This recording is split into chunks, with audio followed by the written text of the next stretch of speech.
students, welcome to my channel Crack Physics with Anisha. Let's make physics concepts simple, fun and clear. So in this video, we'll be discussing the CBSE board paper 2025 set 2 questions. To start with section A, that is multiple choice questions. First question is, the white light entering a glass prism gets split into its constituent colors. It is observed that option A, red light deviates the most. B, violet light deviates the least. C, yellow light deviates more than blue light. And D, green light deviates more than the orange light. Now, we know what happens when white light enters a glass prism. What happens to it? It will split into its constituent colors. And what is that phenomenon called as? That phenomenon is basically dispersion of light. Yes, so dispersion of light is when a white light enter into a glass prism, it will undergo, yes, splitting into its constituent colors. Now, when we observe the diagram for dispersion of light, we can see that when it passes through, white light passes through glass prism, the each color in white light, that is violet, indigo, blue, green, yellow, orange, red, they are splitting in different angles. They will get refracted in different angles. So that is based on what? Based on the wavelength of the light. Now we have learned that speed of different colors of light is same in air but different in a glass medium. Not only that, each color has different wavelength. Now we know that the color which deviates most is violet and the color which deviates least is red. Why? Because violet has least wavelength, isn't it? Least wavelength. And wavelength, we'll represent it using the symbol lambda. Okay, and red has the most wavelength. That means highest wavelength among the visible light. It is for red color, and all other colors which come in between violet and red will be having a wavelength in its increasing order. So we know that the colors coming in between is VIP, GR, isn't it? That is the acronym. So violet, indigo blue, green, yellow, orange, red. So we have seen, according to the experimental setup, we have seen that violet is deviating more, isn't it? Whereas red will deviate less. Yeah. So according to our question, the first option, red light deviates the most. Is it correct? No, red light deviates less because it has the highest wavelength. And second option, that means the first option is wrong. Second option, violet light deviates the least. That means what? Yes, it has the least wavelength, so it will deviate more. So again, second option is wrong. Now the third option, yellow light deviates more than blue light. Now come to the visible spectrum. We know that yellow has more wavelength than what? Blue light, isn't it? Isn't it? Blue light has less wavelength when compared to yellow light. So definitely blue light should deviate more than yellow light according to the spectrum we have seen using the dispersion of light. Yes. So third option is also wrong. Now option D, green light deviates more than orange light. Now when you consider the green light, we know that green light is having less wavelength when compared to what? The orange light, isn't it? It has more wavelength when compared to green light. Yes, definitely. So we can say that green light will deviate more and orange light will deviate less when compared to the green light, isn't it? So definitely option D is the correct answer. Green light deviates more than orange light. Moving to the next question. Next question is, mirror X is used to concentrate sunlight in solar furnace and mirror Y is fitted on the side of the vehicle to see the traffic behind the driver. Which of the following statements are true for the two mirrors? Option A, sorry, it's not the option, it is the four statements given. The image formed by mirror X is real, diminished, and at its focus. Second statement is the image formed by mirror Y is virtual, diminished, and erect. The image formed by mirror X is virtual, diminished, and erect. The image formed by Y is real, diminished, and at its focus. Now we have to choose which are the correct statements. So definitely two statements are correct from these given four statements according to the options given. Now, first of all, we should identify which are these mirrors. So we can take mirror X. So they have used mirror X to concentrate the light in solar furnace. So definitely, what kind of mirror is it? It is a concave mirror. Why we said so? Now, when we have learned the applications or uses of concave mirror, we have seen that first application or first uses, it can be used in solar furnace to concentrate sunlight. Now, why? Concave mirror is basically called as a converging mirror, right? Yes, definitely converging mirror.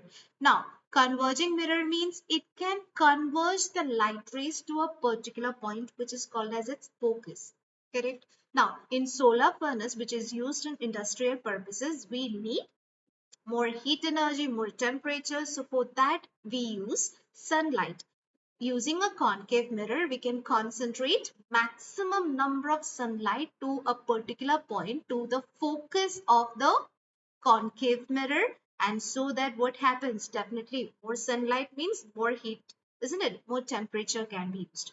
So for that reason we are using a concave mirror here, but we cannot use a convex mirror. Why? Because it is a diverging mirror. Yes, convex mirror is a diverging mirror that will not concentrate the light rays, it will diverge out the light rays. Yes, yes. Next we have mirror Y. Now mirror Y, it is used to see the traffic behind the driver. That means it is a convex mirror. Yes, correct. Convex mirror. Now convex mirror is used as a rear view mirror. That's the application of the convex mirror, right? Now, why it is used as a rear view mirror? Because convex mirror always give an erect image. Correct? Yes, definitely. Convex mirror gives an erect image. Even though it is diminished, it gives an erect image. Now, we know the nature of image formed by convex mirror. Definitely, it is a virtual image as well as erect, and its size is diminished. Correct? Yes, diminished. So, as its size of the image is diminished, we can say that maximum view, wide view of the traffic behind the driver is possible. If we are using a concave mirror, we know that concave mirror can give real image, virtual image. If it is virtual itself, it will be giving an enlarged image, right? So we will not get a wider view. But when we use a convex mirror, always it gives virtual and direct image, and as it is diminished, we get a wider view. Yes. Now we can check on to the statements. So first statement, the image formed by mirror X is real, diminished, and is formed at its focus. Is that correct? Yes, mirror X is a concave mirror. Definitely concave mirror is the only mirror which is giving the real image, and also it would be diminished. Yes, yes, it will be diminished, and also here in this case it is formed at focus at F. Yes, diminished means if the image is formed at focus, it would be point sized or highly diminished, but here it is given as diminished, that is fine, right? Yes. Second statement, so first statement is true. Now, second statement, the image formed by the mirror Y is virtual, diminished, and erect. Definitely, mirror Y is a convex mirror, so it always gives virtual, diminished, and erect image. So that is also true. Second statement is true. Now, the third statement, the image formed by mirror X is virtual, diminished, and erect. Definitely not. Concave mirror always gives virtual and enlarged image when it is erect. Now, fourth statement, the image formed by mirror Y is real. So the third statement is wrong. Okay. The image formed by Y is real, diminished, and at its focus. Now, convex mirror, that is mirror Y, It will not give real image. Never it gives real image. So definitely fourth statement is also wrong. So first and second statement is true. Option A is the right answer. Moving to the next question. This is an assertion reasoning question. We have two statements, assertion statement and reason statement. We have to check whether they are true or false. So assertion statement. No two magnetic field lines are found to cross each other. And reason statement is the compass needle cannot point towards two directions at the point of intersection of two magnetic field lines. Now, what about the assertion statement? First, we can say about that, isn't it? So assertion statement comes as the property of magnetic field lines. We know that no two field lines can cross each other. That is one property of magnetic field lines. So definitely we can say that the assertion statement A is true. Now, why we said so? Why these magnetic field lines are not intersecting? The reason. When we consider a bar magnet, for now we can take a bar magnet with North Pole and South Pole in it. Definitely the field direction is from North to South direction. It comes like this, isn't it? North Pole to South. Now, if they do intersect, what happens? Imagine that there was some other magnetic field here, and if I have to find the direction of magnetic field at this point, okay, the point I have marked here, the direction of magnetic field will be tangential to that point, right? Always we find the direction of magnetic field like that only. Yes, that would be the tangential direction. If I keep a compass here, definitely the compass needle will be directed to that particular point. Now, if another magnetic field is there, somewhere here we had another magnet, just imagine like that, and the magnetic field of this magnet is intersecting like this, just imagine. This magnet is intersecting like this. If they do intersect, in this case, okay, here this was the North Pole and this was the South Pole. Just imagine like that. So the magnetic field lines would be going like this from North Pole to South Pole. So at the same point, let it be point A. At point A, the magnetic field line would be tangential to that point. It is something like this, isn't it? Yes, I'll draw once more. It would be tangential to that point means, yes, the compass needle will be pointing towards the tangential direction. So see, at the same point, point A, we are getting two different directions for the same compass needle. And is that possible? Definitely not. It is practically impossible. That means compass needle cannot show two different directions at a single point. Yes, that's why we can say that no two magnetic field lines would cross each other. So you can check the reason statement also. The reason statement says that the compass needle cannot point towards two directions at the point of intersection of two magnetic field lines. So this case is not possible. So definitely reasoning statement is also true and R is the correct explanation of A. Is that correct? Yes, definitely. R is the correct explanation for A, assertion statement.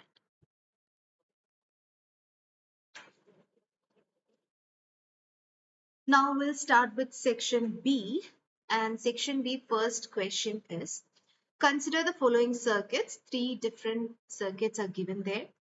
In which circuit will the power dissipated in the circuit be minimum and maximum? Justify your answer. Now, power dissipated. To find the power, we have three different equations. Which are they? We have P is equal to VI. Another equation we have P is equal to I square R. Another equation we have P is equal to V square by R. Now, in order to find power, we can choose any of these relations. But according to the circuit diagrams given here with us, we have voltage and resistance, isn't it? So better you can use the third equation, P is equal to V square by R. Directly we can substitute and find the answer, the power dissipated in each case. If we are finding the current in each circuit by using Ohm's law, I equals V by R, then also fine. We can first find the current, then find the power, use any two equations, first or second equation, no problem. But instead of doing so many steps, it is better we can directly substitute in the third equation. We'll be choosing P is equal to V square by R for each circuit. Now for first circuit. In the first circuit, the resistance is 5 ohms and the voltage is given as 12 volt, right? So definitely the power directly we can substitute in the equation V square by R, that is equal to 12 square by 5, that is equal to 144 by 5, and that is equal to 28.8 watt we'll be getting when we solve it. Yes, so this is the power of the first circuit. Likewise, we can find the power of second and third, then check which one is having maximum value, which one is having minimum value. Now, when we consider the second circuit, there we have two resistances, 5 ohm, 5 ohm each, which are connected in series, right? These 5 ohm resistances are connected in series. So, we are going to find that what the power with effective resistance equation. So, P2, again I am giving the equation V square by R. Here R is the effective or net resistance, that is here the resistances are in series, so I'm writing it as RS. So first of all we have to find the net resistance. RS is equal to, what is the equation to find? R1 plus R2, that is equal to, here it is 5 plus 5, that is equal to 10 ohm. Correct? We can substitute that here in the equation of power. So P2 is equal to, we'll be getting 12 square by 10, that is equal to 144 by 10, that is equal to 14.4 watt. What is the unit of power? So this is the power dissipated in the second circuit. Now, what was the difference? Initially, there was only one resistance, but here we used two resistance, equal resistances connected in series. So, definitely resistance has to be taken as a combination of resistances.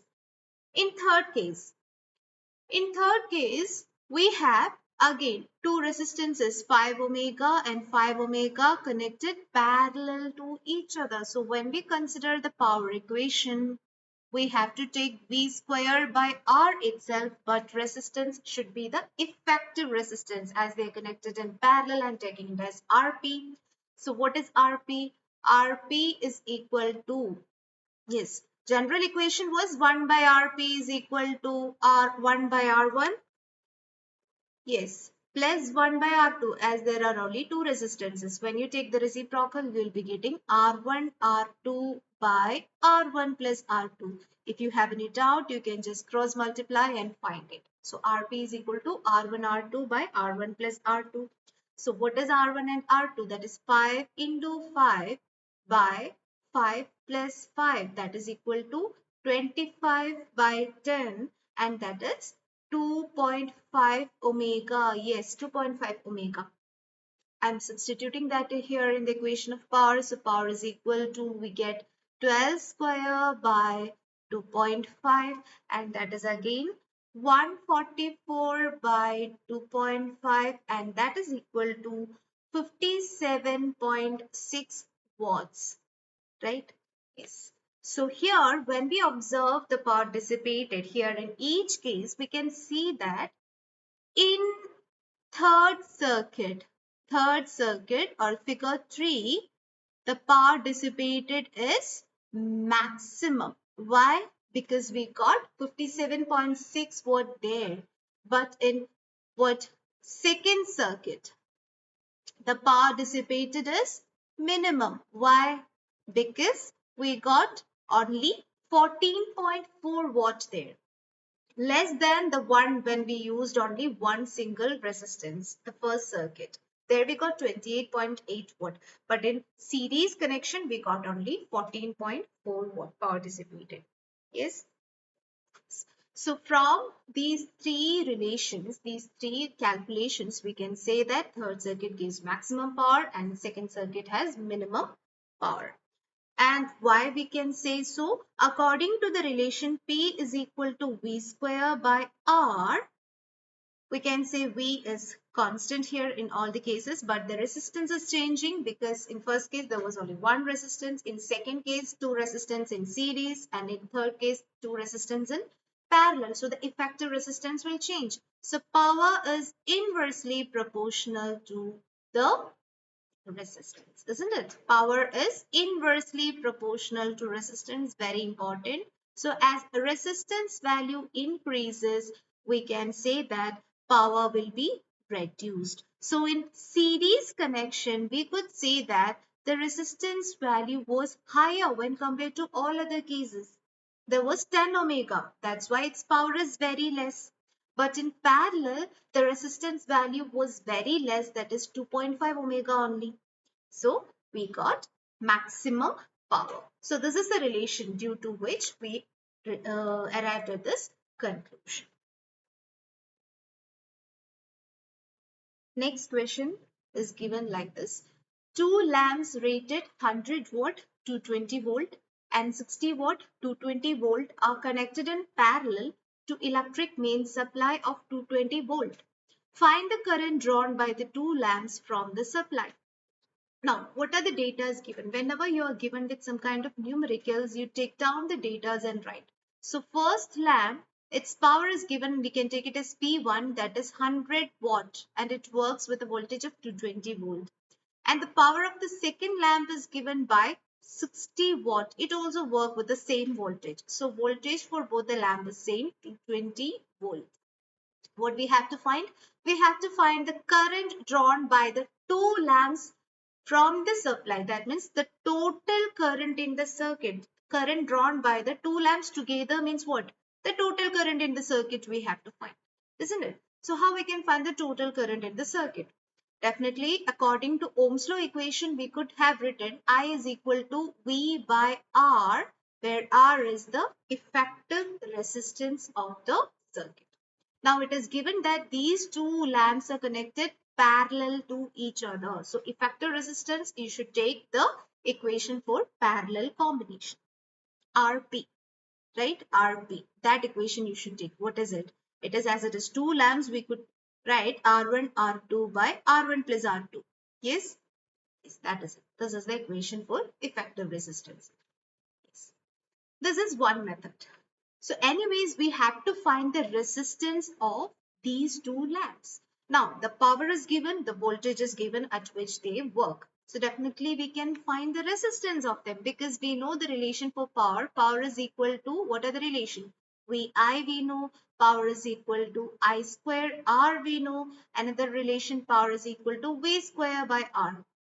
Now, anyways, we have power and voltage. We have to find resistance. So we can choose the third relation. P is equal to V square by R.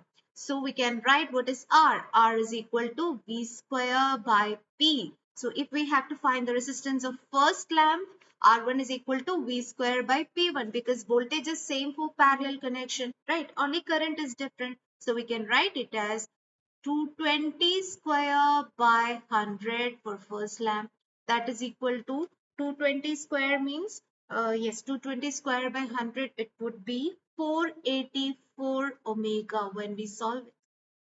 This is the resistance of the first lamp. Likewise, we can find the resistance of the second lamp, that is R2 is equal to, what is it? Yes, V square by P2, and that is equal to 220 square by 60. When you solve it, you will be getting 806.67 omega. Solving calculations you can do by yourselves. It is easy, right? Yes. 806.67 omega. So this is the resistance of the second uh, lamp.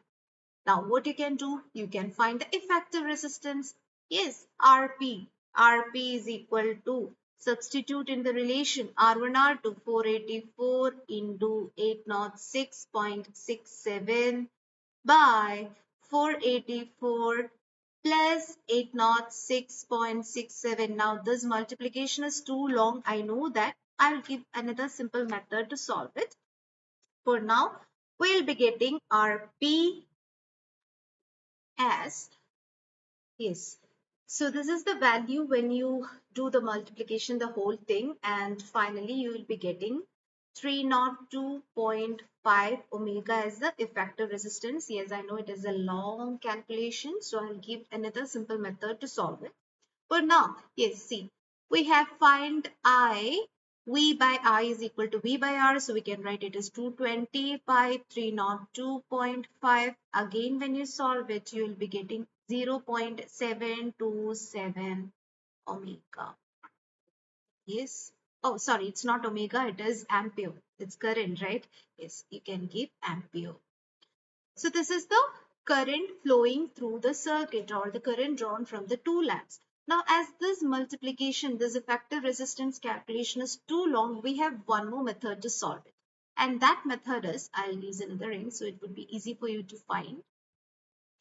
We can take the total current in the circuit as the sum of current drawn by the individual lamps. That is also correct, isn't it? So we can find what is I1 and what is I2. Now, how we will find I1? I1 is equal to, how we can find I1? That is V by R1, isn't it? That is equal to 220 by R1 is 484. Simple calculation, that is simply 0.4545 ampere. Likewise, you can find what is I2. I2 is equal to V by R2 and that is equal to 220 by 484, sorry, not 484, it is 806.67. That would be equal to 0.2727 ampere. Now take the sum of these two, I1 and I2, substitute in these two relations and we get the final answer as 0.7272 ampere. Yes, this will be the final answer. So instead of doing this lengthy method, you can choose this method also, no problem. Both methods are correct. So finally we can find the current drawn by the two lamps is 0.7272 ampere. Thanks for watching. Subscribe for more videos, hit the bell icon and join our learning journey.